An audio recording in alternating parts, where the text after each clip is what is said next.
believe that politics is the last viable means of nonviolent social change for black people in this country. Atlanta was as segregated as any small town in the South. Totally segregated society. Maynard Jackson came at a time that we were going from just protest to political power. Citizens of Atlanta elected a man they thought could best do the job as mayor. I will be governed. He was born to be great. By what is my conviction? He was taught to be great.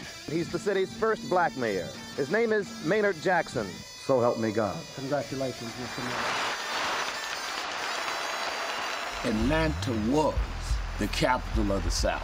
For him to win and really call shots, it was huge. He helped to build Atlanta into the great city it is today. Today's victory, and it is a victory.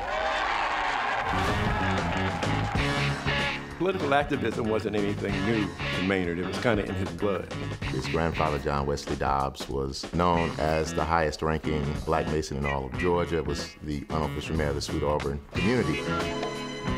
The way he spoke, the way he thought, he had a brilliant mind, brilliant. The fact that he went into Morehouse at 14 was saying something. We are the city that refuses to be diverted from the positive path that stretches clearly before us. He wanted to make economic development accessible to Atlanta's black masses.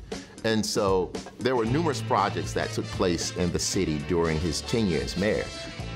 So he had made this 25% goal for affirmative action to make sure black contractors were involved. That was radical revolutionary thinking for the South, and it's solely at his direction. Maynard got it done. He wanted big, big infrastructure programs, but he wanted little people to benefit from them. Maynard Jackson named the airport International before there was an international terminal. And the international becomes important because he wanted us to be leaders in the world. Now, you don't have to be crazy to be mayor, but it helps. His stress level was high at all times. Not just because he was working a lot, but because he cared a tremendous deal about what he did. Maynard had a mission on the job, and that makes it difficult. He gave 150% of his time to this city. When you love a city, you feel it all. Maynard Jackson felt it all. He really had this strong sense that we had an obligation. Whom much is given, much is required. Maynard lived that.